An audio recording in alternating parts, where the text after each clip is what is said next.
Hey guys, welcome back. This is the lecture number 62 from our bootcamp series. In the last lecture, we discussed about active record callbacks in details. In this lecture, we will discuss about active record validation. So let's start with the validations. What are validations? So validations are the way using which you can ensure that only valid data is saved into the database. Now, what do we mean by valid data here? So valid data means that the data must satisfy some constraint so that it can serve the business requirements as per the needs and do not create any violation. For example, let's consider a user resource in an application. Now think of an email attribute for that user. In real world scenario, when you have to create an account on a web application, let's say Facebook, using your email, so you must have seen that you have to create your account with a valid email address and you can only create one account with one email. So this is the case which you can consider as business requirements, and to satisfy this requirement you have to ensure that whenever a user creates his or her account on the app, they must provide a valid email address and that email must be unique, or there must not be multiple account with the same email address. This is how you can define the valid data. In this lecture, we will focus mainly on active record validations, which you can also call as model level validation, because model level validations are the best way to ensure that only valid data is saved into your database. They are database agnostic and cannot be bypassed by the end users and are convenient to test and maintain. There are other ways to write validations as well, like database constraint, client side validations, controller level validations, and all these validations also ensure that valid data must be saved into the database.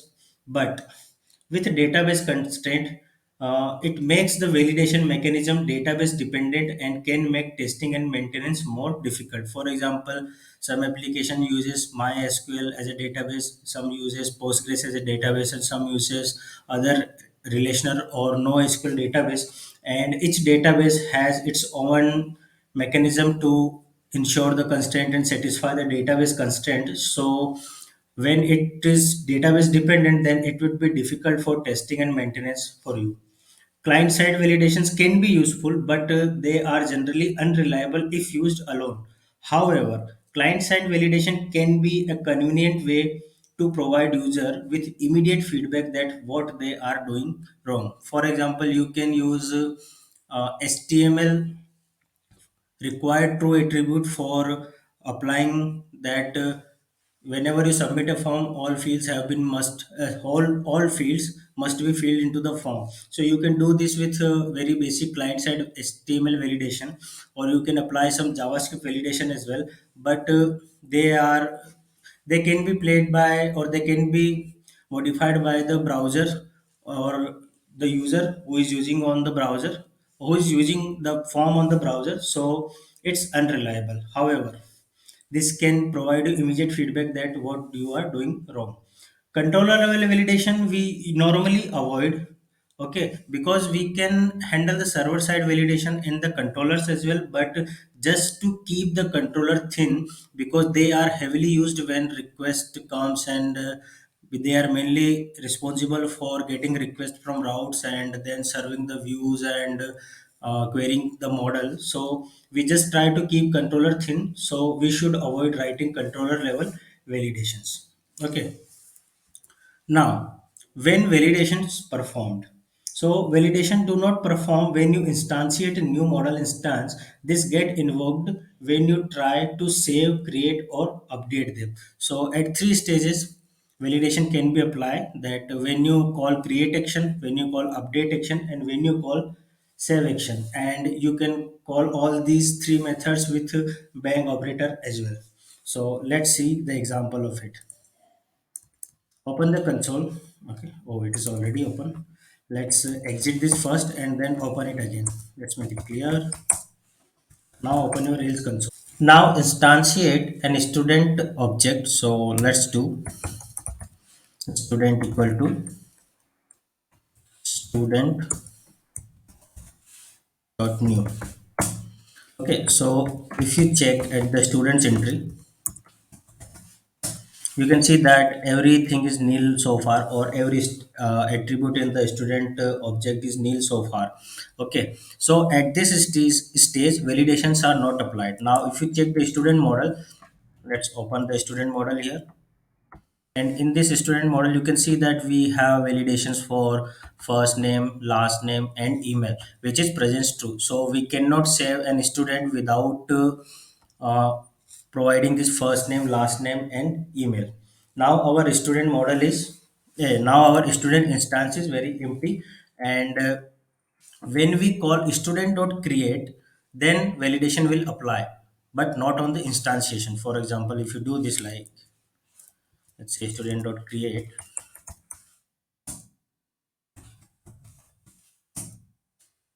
Okay, so at this stage, validations are applied. Now, if you call student.save, you can see false. Why? Because validations are applied here. It means that when you call save or when you call create, it is checking for first name, last name, email. Okay, now you can verify it by student.valid. Okay. Okay, it means student is not valid here. If you can check why it is not valid. So student dot errors. You can see for what errors it is not valid. Okay, so here you can see that error attribute last name, error attribute email, and error attribute first name. Okay, or you can do this like as well. Student dot errors dot messages. First name can't be blank, last name can't be blank, and email can't be blank. Okay, and you can verify that whether a student is valid or not just by invoking valid method after instantiating an object. Here you can do it like student equal to student dot new and student dot valid. It returns false. That means student is not valid here. You can use another method as well, like student dot invalid, which returns true. That means student is invalid so far. Okay, and if you can check here student dot error dot messages here to see why this student is not a valid student, because we applied validation for first name, last name, and email, and these attributes are not present when we instantiated object, so that's why student object is not valid here. Okay, but if you do it like, let's say student dot student 2 equal to student dot new. Now if you call student 2 dot errors, you will see nothing, or you will see student dot error dot messages, you will see nothing. Why? Because we haven't made any check for validations here.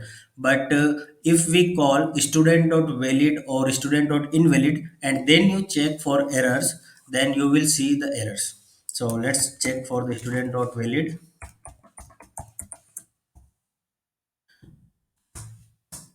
We got false. And now if you check for student dot error dot messages, then you will see the error messages. So here what we can say, that to see the errors of an student, first we need to check whether the student object or any active record instance is valid or not. Once it is confirmed that this is invalid or it is not valid, then you can call the errors method to see what errors or what validations are failed on that. Okay, now it's time to see what validations we're gonna practice in this lecture. So we will practice here presence, uniqueness, numericality, and format validations. Okay, and we checked the presence validation as well here, because you can see that we saw first name, last name, email, and their presence. That is true. Okay, now we will add another validation here. Let's say validates email, uniqueness true. It means that no two students can have same email. However, we already have some students which has uh, common emails in share, but from now we cannot create two students with same email address. So let's try to do that. Reload the console. Okay, console has been reloaded. Now let's find the last email of the last student. So student dot last dot email. So here you can see Ravi at that example.com. So now we will create a student equal to student dot new first name, say Ravi, last name, Singh, and email as Ravi at that example.com. Just copy the email and paste here.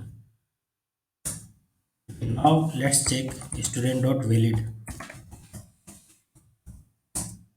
Student is not valid here, and you can see the error here that email is not matching. Okay, now if you see for the student dot messages, email has already been taken. It means that two students with the same email we are trying to create, and it is not possible now. Why? Because we have added uniqueness validation, and you can do it like validates email and uniqueness true. Okay, but if we instantiate student like this, let's say example1.com, or let's say ravi.sing at the rate example1 example.com. Now if I check whether this student is valid or not, you can see that student is valid. Okay, and we applied a different email here, and now if you call student.save, you will get that a student has been created, and an entry to the database with the new student has been made. It means we pass all our validations. Okay, now we will add a length validation for let's say email. Okay, let's say validates not on email. Let's make it on first name and last name. Okay, sorry, validates first name, last name, and we will provide length here. With length you can provide two possible attributes, like one is minimum and one is maximum. Okay, so we will provide a minimum length of let's say 2 characters, and maximum length of let's say 50 characters. Okay,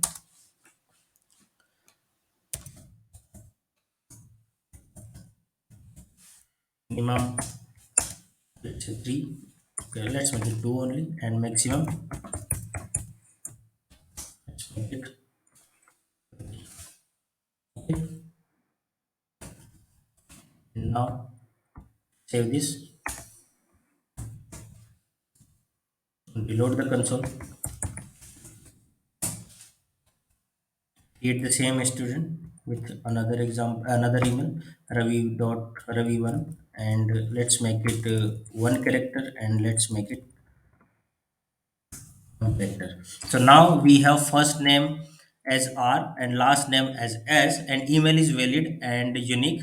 So email is valid here, but first name and last name should be violated. Why? Because presence true will get passed, but first name and last name will get fail. Why? Because we added minimum and maximum length here. So let's submit this student. Okay, and call student.valid whether it is check or not, valid or not. Student.valid false. Now let's check what are the errors with the students. So if you can see here, first name is too short, minimum is 2 characters, and last name is too short, minimum is 2 character. Okay, now we will provide we will check it with string greater than 50 characters. So let's say let's provide some value here, random values. I hope this is more than 50 characters now. So let's copy this and paste the same value for the last name as well. And okay, sorry, paste it here. And now let's check whether this student is valid or not. So student dot valid, you can say it is not valid, false. Why? Because it is exceeding the maximum length criteria here. Now let's check the errors here. Student dot errors dot messages. So you can see that first name is too long, maximum is 50 characters. Last name is too long, maximum is 50 characters. Okay, now so now let's provide a valid name here. Let's make it Ravi Singh. Now when you submit it, student dot valid, yes true, and student dot error dot messages, you will see nothing, and call student dot save, and this student will get saved into the database now. So this is how we tested the length validations here as well. Okay, and you can provide a range here as well, like 6 20 for that we normally use for passwords, and you can provide length for the same length for the name as well, less than like 6 50. So it will take 6 as the minimum length and 50 as the maximum length, and in between that range you can provide any character for just mentioning the length of the first name and last name. Okay, now we will check for format validation here. Here we will check that whether the first name and last name must be strings only. Okay, it should not contain it should not be alphanumeric string, it should be a character string only. So we will add a format here. Okay, so let's write that validates first name, last name, and we will provide a format here, format, and you can provide this format via with option. And to this option with, you have to provide a regular expression here to uh, check the name of the check the format of the first name and last name. So let's write a regular expression here. And here we can provide like A to Z, and then A to Z plus, you can say, and we can pass a message here as well. Okay, a message can be like only letters are acceptable. So let's write a custom message here.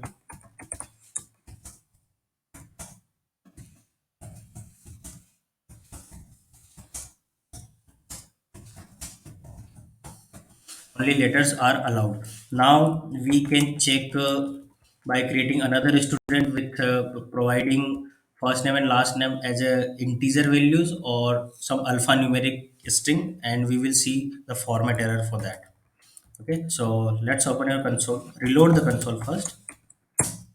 Okay, now we have reloaded this and try to provide some integer values here, and in the last name, first name as well. Okay, and try to save it. Now if you check student dot new, sorry, student dot valid, you will see student is not valid here. Why? Because let's say the errors, student dot errors dot messages. Okay, so you can see that email has already been taken because we did not change the email, and you can see the format errors for first name and last name as well, that only letters are allowed and only letters are allowed for both first name and last name. So this is how we can write validation for matching a particular format, and we can write the same expression for validating the email address as well. Okay, so and you can do this at your end. So here we have checked the validations like presence true, uniqueness true, and length, and format as well. However, I'm not taking numericality validation here, because that is only applicable on the fields which can have numeric values. So you can check that with any model attribute where you have some integer values, but in students model I do not have any value which has the integer. For example, let's open the db and the schema file, and I will show you that we do not have any attribute which is of type integer in our students model, or like float or decimal. So we will not check numericality here, but you can check it something like, let's say for example we have an age attribute here, so you can do it like validates age. Suppose we have age attribute, so validates age presents true, and with that you can use numericality true. Okay, so now whenever you try to insert an age, you cannot apply any blank value because we added presence true here, and you cannot provide any string value like characters or alphanumeric string or anything. Why? Because we added numericality true here. So whenever this age is going to be saved into the database, your model first check that whether the value of age is numerical or not, or a number or not. Okay, and once it identify that this is not a number, then it will raise a numericality validation error. So this is how you can write validation for numericality true. Okay, so this is what we have done with the already available validation helpers in Rails, and now we will see how to write custom validations for our model. Okay, custom validations are not very tricky, but or not always required, but sometimes you require to, or you have to write custom validations to validate some attributes in your database or in your model before saving that record into object into the database. For example, we can consider here is that date of birth must be present or can be blank as well. Okay, but suppose we want to add a validation that the student who are able to, or who are eligible to register in a course must have age less than or greater or equal than 15. Okay, so only we will only allow students who has age greater than 15. So we can write custom validations here, because we are not saving as an attribute. We are just deriving the age here by the date of birth attribute. So we will check the date of birth and find its age, and we need to check that with custom validations. Okay, so let's write such a custom validation here. So you can write custom validation like validate. Okay, and to this validate you can provide a method name, and we can provide a method name like validate student age.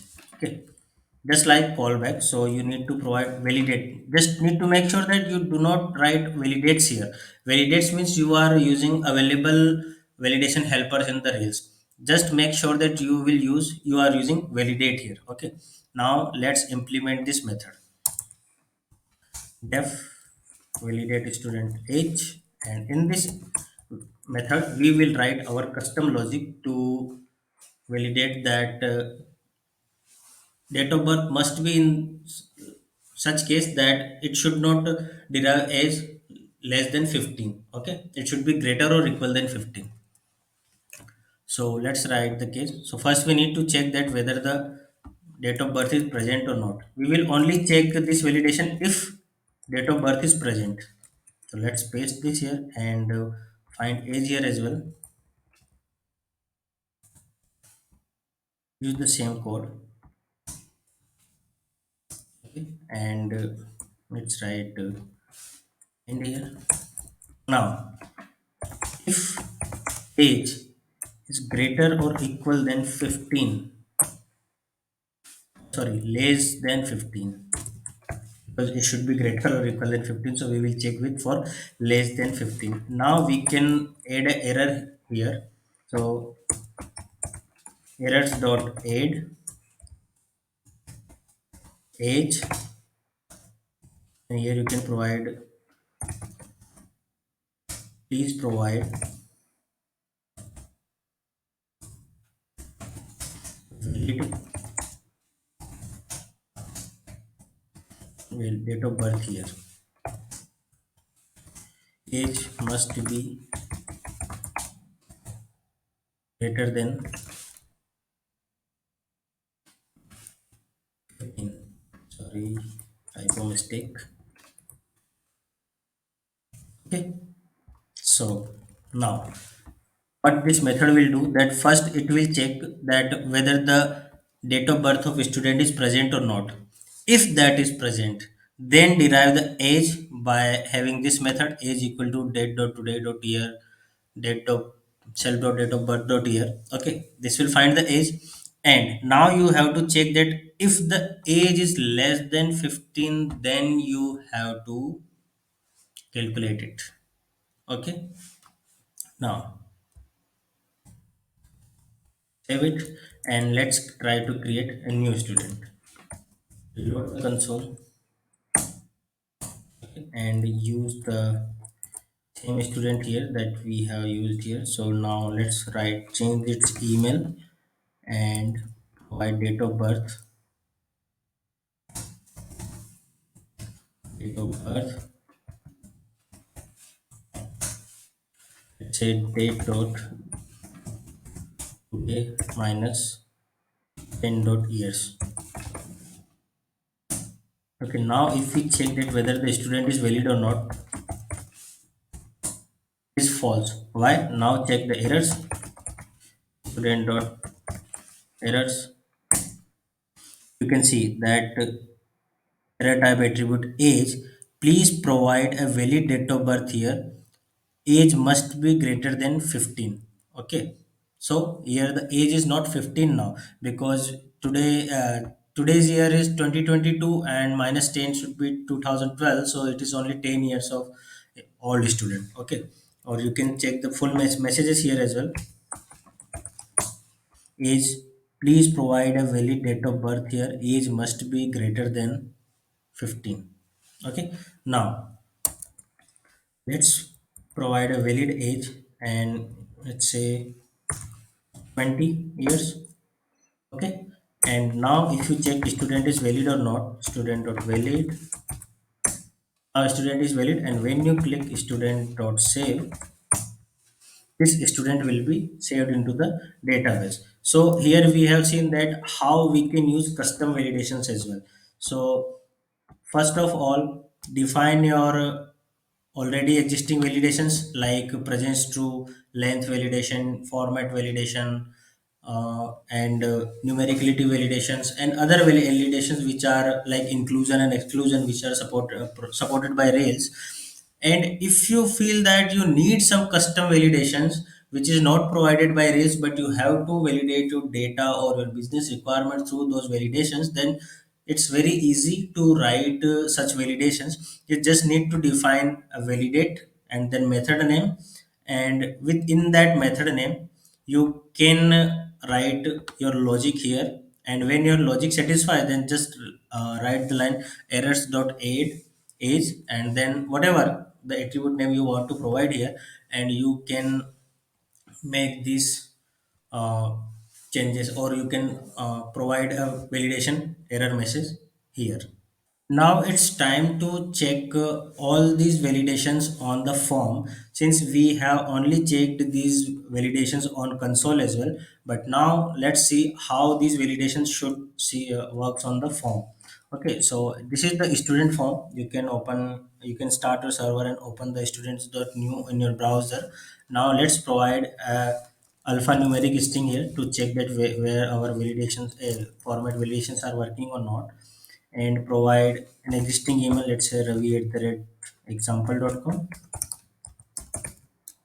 And now let's provide a date of birth which is less than 15. Let's say provide a student with who is born in 2014, and let's say provide 16th January 2014. Okay, since we have not added a validation for local address, permanent contact number, alternate contact number as well, so we are not submitting that. Just only check for first name, last name, email, and date of birth. Okay. Now, when you submit this form, you can see that email has already been taken. First name only letters are allowed. Last name only letters are allowed. Age, please provide a valid date of birth here. Age must be greater than 15. Now let's satisfy one by one. So let's name it, let's provide some random string here. And now if you submit it, you can see that first name error has been gone. Now let's provide another email, let's say ravi@ror.com, and submit. You will see that email error has been gone as well. Now let's provide some random text to last name. Sorry, let's undo this. Oh, no, no, we are just making the right changes at the right place, and now submit it. You can see that last name error has been gone. Only the age, date of birth, which is causing the error here. So now let's change this date of birth to, let's say, let's make it in 1998, let's say, in January, and choose the same date. So 16th January 1998. So it is definitely less greater than 15 years. So now if you submit the form, you can see that student has been created successfully, and now you can see the student's data here. Okay, so this is how you can perform and apply validations, and you can check on console as well, and you can see those errors on your form as well. But it depends upon your need, that how you want to deal with your validation and how you want to validate your data attributes. Okay, for the model instance, then you can choose your validation based upon that. Okay, now just a little assignment I'm adding for you, that let's open the schema first. In the course table, you can see that we have name and description method. So I'm assigning a assignment to you, that just to practice the validation, you should validate the name and description inside the course model, where name must be present, and course name must be unique, and format must be, okay, no, let's skip the format. Just try to make sure that name must be present and uniqueness, name must be unique. Okay, and description must be present, and it should be greater than 10 character, 100, let's say 20 characters, and less than 1000 characters. So this is the validation for description of the course. Okay, and same, you should apply the validation on the blog model. In blog model, you can see we have title and content. So title must be present for a blog, and a title cannot be common for two blocks, so title must be unique and present. Okay, and the content should be the same validated as the description of the course.